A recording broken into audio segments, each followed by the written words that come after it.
Just 7 minutes ago, an artificial intelligence system flagged something investigators missed. Could that digital clue be the break that finally cracks the Gus Lamont mystery? Today, we dig deep into the disappearance of 4-year-old Gus Lamont and reveal how AI might hold a crucial clue that the world hasn't seen before. Stay with me.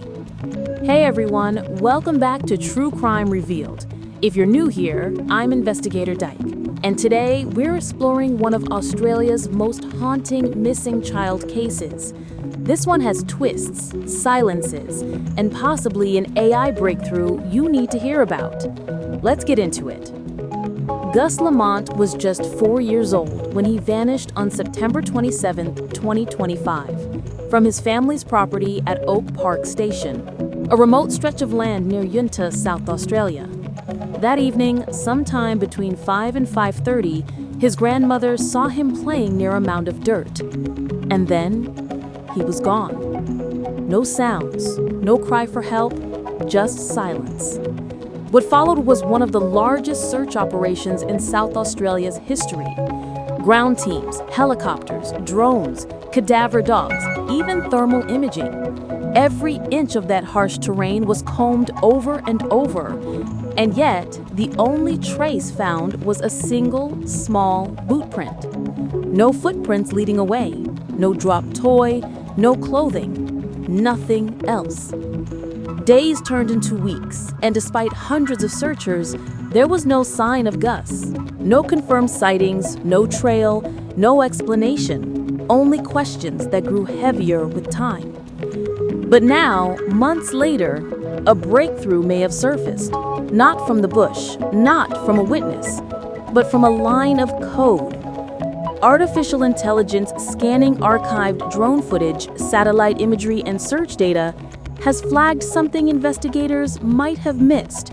A faint anomaly, a potential clue.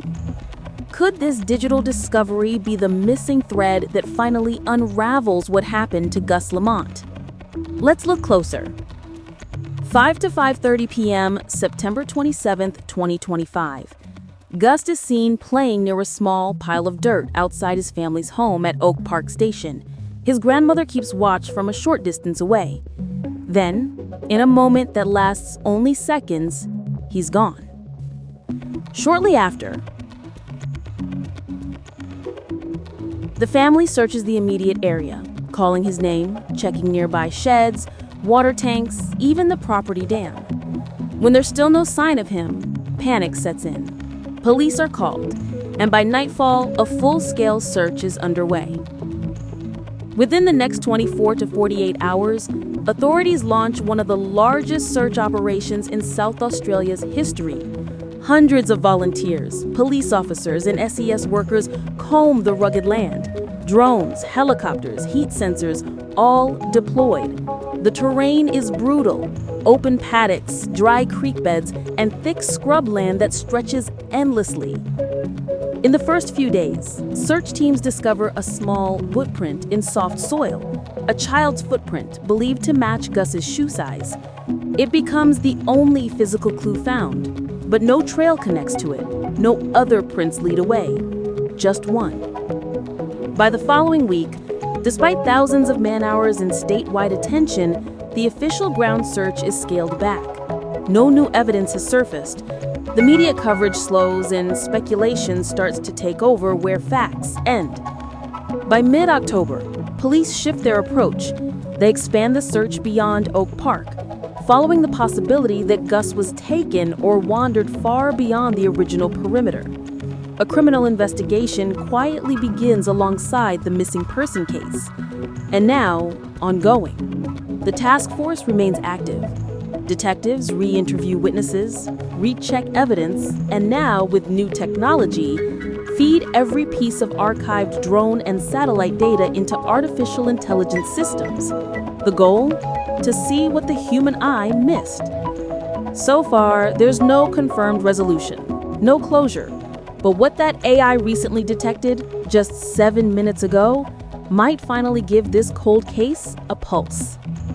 Let's break down the major pieces of evidence in this case and the questions each one leaves behind.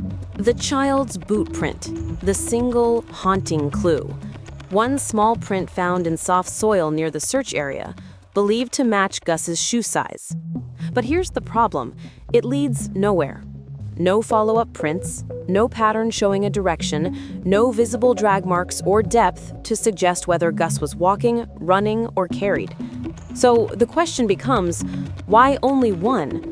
Was it a natural impression made earlier, before the disappearance? Was it even his? Or, in the darkest possibility, was it placed there, intentionally or by accident, to mislead searchers? Witness and caretaker statements. According to the grandmother, Gus was playing near a dirt mound, a normal, everyday scene. But timelines shift slightly between retellings. Some reports put the last sighting around 5:05 p.m., others closer to 5:30. And while small time differences might seem trivial, in missing child cases, those minutes matter. They define search perimeters, shape response timelines, and could mean the difference between a rescue and a recovery. Search patterns and the assumed radius. Investigators started close to home, scouring the property line, sheds, and nearby bushland. Logical, but maybe too narrow. Some volunteers later said the original search grid was misaligned, focused more on terrain convenience than actual probability zones. If Gus had wandered beyond a 2 to 3 kilometer range, or if someone moved him by vehicle early on, then the primary grid might have completely missed key paths. That early focus could have cost investigators precious hours. The absence of camera or vehicle data. Despite the scale of the search, there's been no public confirmation of CCTV, dashcam, or satellite imagery capturing any movement around Oak Park Station that evening. No reports of passing vehicles, no time-stamped visual data. And in a digital age where even remote highways have cameras, that silence feels strange. If footage existed, has it been reviewed or withheld? And if not, how could an entire area go unwatched during such a critical window? Social media and unverified tips. The internet quickly filled the gaps left by official silence. Photos claiming to show Gus lookalikes, claims of white vans, strangers, and shadows in fields. But police publicly dismissed most of these as false or unverified. Still, in rare cases, a dismissed clue can later hold truth. The challenge? Sorting digital noise from real evidence. And this is where AI might come in. The AI-flagged clue hypothesis. Imagine feeding every drone shot, satellite scan, and heat map into advanced detection algorithm, one trained to notice what human eyes gloss over. Faint tire tracks, irregular movement, or heat signatures consistent with a vehicle engine. According to recent reports, such a system has done just that, scanning through archived search footage and flagging an anomaly just outside the original perimeter. It's not confirmed, but if real, this could be the most significant lead in months. A subtle pattern, a trace of motion, something human investigators may have missed, but artificial intelligence caught. Now the question isn't just what happened to Gus Lamont, it's what exactly did the AI find? Now let's take a step back and strip this case down to logic, not emotion. The boot print is fascinating, but let's be honest, it's a ghost clue. On its own, it tells us nothing about direction, speed, or circumstance. Without a matching trail, it's just an isolated snapshot in dirt. It could have been made hours before Gus vanished, or even by someone else entirely. Then there's the timeline, built almost entirely on human memory, and that's a shaky foundation. People under stress tend to blur minutes, reorder events, or fill in blanks without realizing it. So even small shifts, say 5 or 10 minutes, could completely alter how we interpret the disappearance window. The search zone itself might have been too narrow. When a child goes missing, the first instinct is to look close to home. That's human nature. But sometimes that instinct creates tunnel vision. Investigators may have overfocused on the property boundaries, missing potential escape routes or access roads just beyond the perimeter. Now enter artificial intelligence. Tools today can process visual data faster than any human, frame by frame, pixel by pixel, spotting patterns, temperature changes, or vehicle trails we'd overlook. If raw drone or satellite data still exists from the search, there could be overlooked anomalies buried in that footage. But here's the reality check. AI isn't magic. If the footage is blurry, shadowed, or incomplete, the algorithm can only guess. It might interpret an animal as a human outline or sunlight reflecting off metal as a heat source. False positives are inevitable, and in a case like this, that can send investigators down useless rabbit holes. That's why human verification remains crucial. AI can point to where to look, but not what to believe. So where do facts end and speculation begin? Here's the line. We know the boot print exists, we know how wide the search was, and what police have confirmed publicly. But the so-called AI clue, that's still unverified. Until law enforcement confirms a tangible result, it's just a theory, a digital whisper waiting to be proven real. Still, if that whisper turns out to be more than noise, it could change everything.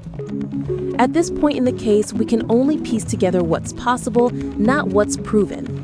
But when you lay out the known facts, a few major theories start to emerge. Let's go through them one by one. 1. Wandering or accidental death. It's the simplest and most common explanation in remote disappearances. A child wanders off, what's lost, and tragedy follows. The pros? It fits the age and environment. 4-year-olds are curious. The terrain is harsh, dry scrub, unpredictable weather, and wild animals. It wouldn't take long for a small child to succumb out there. But the cons hit just as hard. Despite one of the largest searches ever conducted in the region, there were no remains, no clothing, no scent trail, nothing. The boot print also suggests Gus was wearing shoes, something kids often remove when playing, especially near dirt. So if he did wander, why no further tracks? Why nothing else? 2. Abduction on or near the property. This theory raises the stakes that someone took Gus. The pros? The timing could line up.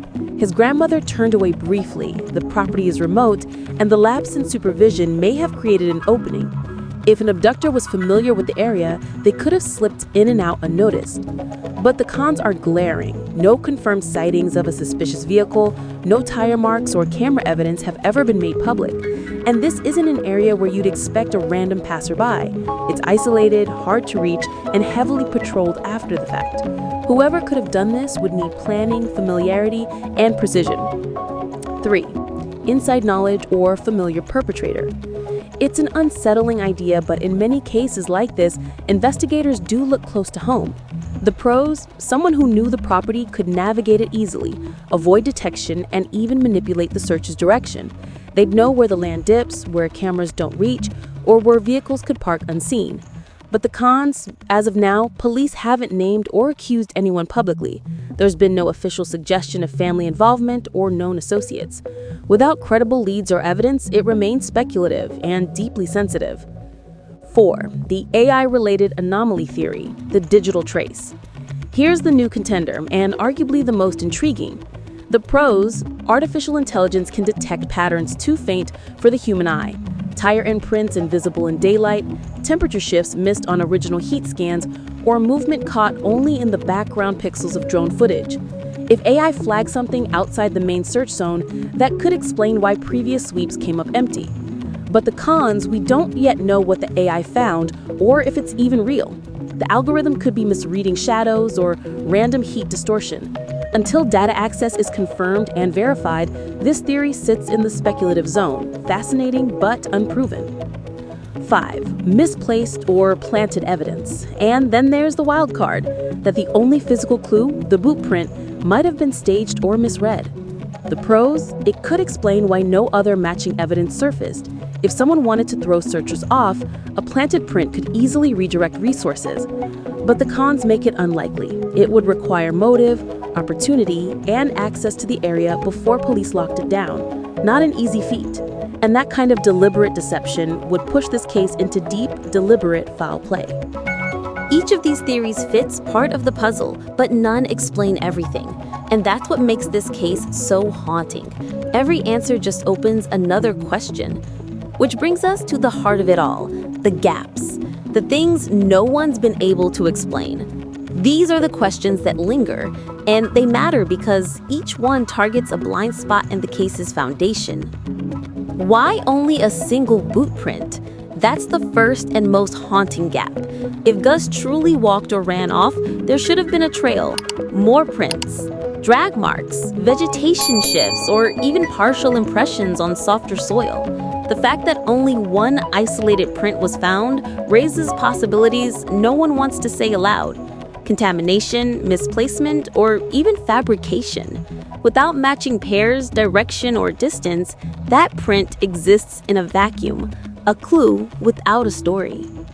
What raw data actually exists, and who's seen it?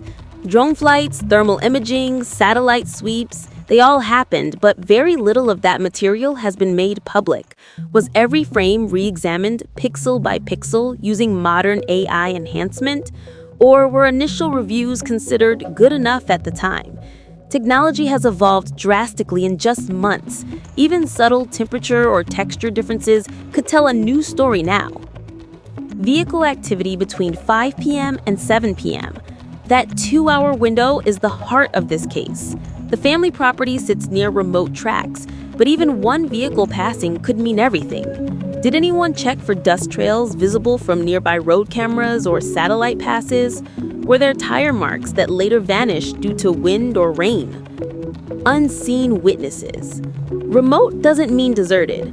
Station workers, neighboring properties, passing freight, or travelers on the barrier highway all could have caught a fleeting glimpse of something unusual and dismissed it as nothing. A single overlooked account could reframe the entire timeline. Private cameras and rural networks. In many rural regions, local landowners install their own cameras for livestock, for gates, or just general security. Has that footage been gathered comprehensively? Sometimes law enforcement requests cover only main access routes, missing private roads or sheds where a vehicle could have turned without detection. Search grid assumptions. Every major search starts with the radius of probability, essentially where a missing person should be based on age, terrain, and last known point. But if the initial radius was drawn from assumptions, say that Gus wandered east, not west, it could have set the entire mission off the wrong trajectory. Once a grid is established, early bias tends to stick, even if later evidence points elsewhere. The AI clue and the question of access. If there truly was an AI-flagged anomaly, heat, motion, or spectral trace, who holds that data? Police, a contracted analysis team, or an independent researcher testing open datasets? And most importantly, why hasn't that potential finding been shared for public or peer review? If it's credible, it deserves scrutiny. If it's noise, transparency would only help settle speculation. Until those questions are addressed, we're left with fragments, hints without answers, technology without clarity, and a child who simply vanished into thin air. Next, let's look at what could happen next. The steps investigators or independent analysts might take if they were to reopen the digital and physical layers of the Gus Lamont mystery. And that brings us to you. Here are the questions I want to throw your way, because public insight often catches what official reports don't. Do you think that single boot print was accidental, planted, or misinterpreted? Could an AI really detect something investigators missed, or would the noise of false positives bury the truth? Which theory feels closest to reality for you? Accidental wandering, abduction, inside involvement, or something entirely different? If you had access to all the drone, thermal, and satellite data, what would you zoom in on first? Do you believe investigators might be holding back key details for tactical reasons or to protect the integrity of the case? I want to hear what you think. Drop your thoughts in the comments. I actually go through them, and the sharpest insights might be featured in the next video.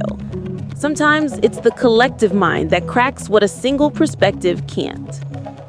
In my view, this case is far from closed. That claim of AI found a clue feels premature, but if that trace holds even a thread of truth, it could unravel everything we thought we knew. Thanks for watching True Crime Revealed. If you found this breakdown interesting, hit that like button, share it with someone following the case, and subscribe for more stories where technology meets mystery. This video, I'll bring you more updates about Gus Lamont. You won't want to miss it. Thanks for watching. Stay curious, stay vigilant, and I'll see you next time.